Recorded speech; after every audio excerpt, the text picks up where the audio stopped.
नमस्कार सगळ्यांना, स्वागत आहे तुमचं माझ्या चॅनलवरती। मार्गशीर्षचा महिना चालू आहे।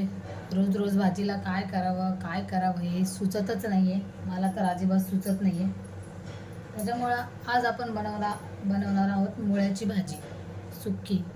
त्याच्यामध्ये थोडासा मुळा आहे आणि थोडं त्याचा पाला आहे, म्हणजे मुळ्याची भाजी अशी आपण बनवणार आहे सुक्की। एकदम सोपी पद्धत आहे, सोप्या असतात माझ्या भाज्या, ट्राय करा नक्की। चवीला पण छान असतात आणि साध्या सिंपल असतात। आता ती कशी तर तुम्ही साहित्य न दाखवता तुम्हाला मी डायरेक्ट दाखवते। इथे बघ आपली कढई तापलेली आहे। आता आपण त्याच्यामध्ये तेल घालूया।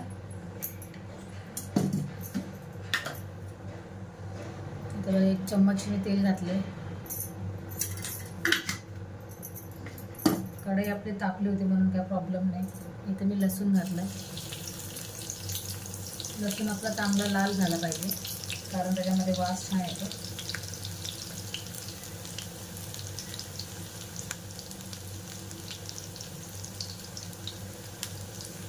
लसूण आपला लाल झालाय, त्याच्यामध्ये थोडा कांदा टाकायचा। कांदा मी अर्धाच घेतलाय, कारण जास्त कांदा मला याच्यामध्ये आवडत नाही। तुम्हाला हवं तर तुम्ही एक घेऊ शकता, हा प्रॉब्लेम नाही। त्यानंतर कांदा भाजायचा अगोदर त्याच्यामध्ये मिरची घाला, म्हणजे कांदा आणि मिरची सोबत भाजली जाते।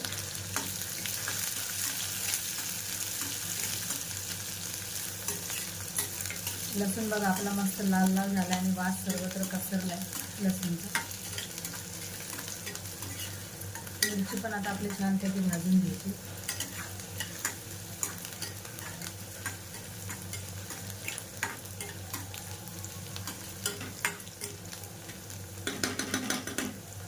मिरची आपली छानपैकी भाजल्यानंतर इथे मी स्वच्छ असा मुळा धुवून ठेवला होता।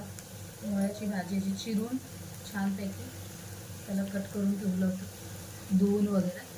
आता आपण डायरेक्ट त्याच्यामध्ये मुळ्याची भाजी घालूया। 1 मिनटं हळद घालायची।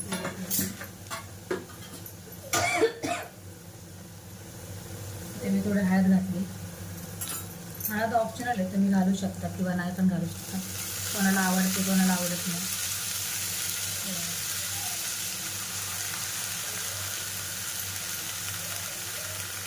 त्याच्यामध्ये थोडासाच मुळा होता म्हणून मी थोडाच मुळा घेतला, आणि पाला जास्त होता ना, त्याच्यामुळे पाला जास्त होता।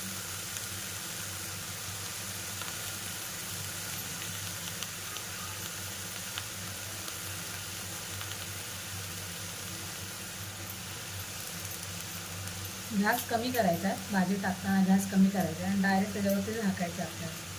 पलटायचं वगैरे नाही, तर पलटायचं आपण नंतर। थोडंसं वाफ लागले ना भाज्यांना, सर्व तेल वगैरे लागलं ना, त्याच्यानंतर आपण पलटायचं। इथे बघा भाजी आपली टाकून झाली। आता आपण त्याच्यावरती झाकण ठेवूया। आता आपण बघूया 10 ते 10 मिनिटांमध्ये आपण बघूया। चला आता 10 मिनिटं झालेली आहे। आता आपण भाजी बघूया। बघा छानपैकी मस्त अशी वाफेवर थोडी शिजली आहे। आता भाजीला मस्तपैकी मिक्स करूया। आमच्या इथे जे बिल्डिंगचं काम चालू आहे ना, त्याच्यामुळे आवाज भरपूर येत असेल तुम्हाला व्हिडिओमध्ये। 10 मिनिटांमध्ये माझी भांडी झाली। मध्ये मध्ये याला चेक करत राहायचं। अजून आपण मीठ घातलेलं नाही, कारण मीठ घातलं ना अगोदर तुम्ही तर पाणी सुटणार, त्याच्यामुळे मीठ घातलेलं नाही।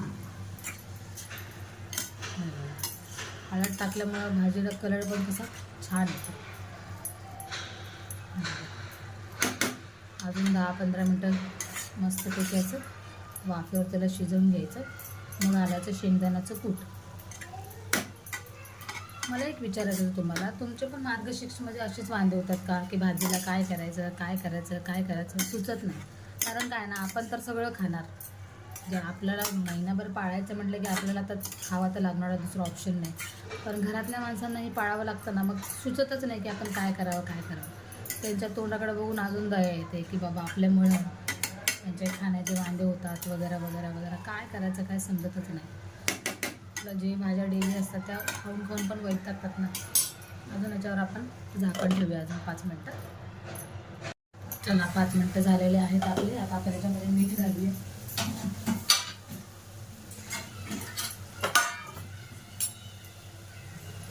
थोडं चवीपुरतं मीठ,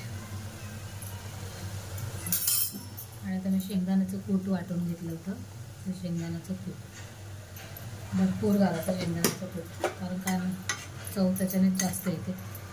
मीठ घातलं ना त्याच्यामुळे आता आपण चांगलं याला मिक्स करून घेऊया.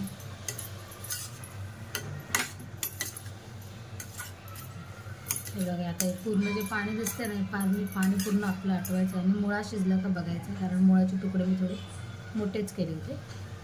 मुळा पण आपला शिजला आहे मस्तपैकी. याला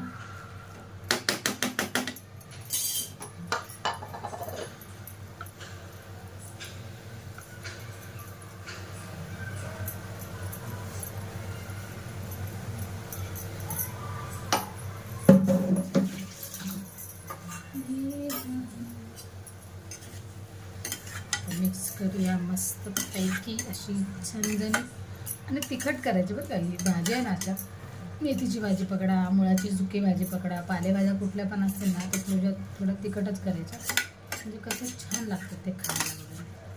हे बघा आता हे थोडं पाणी राहिलं आहे, पाणी पूर्ण आटोस्तोवर आपल्याला थोडं अजून 5 मिनिटाला शिजवावं लागेल.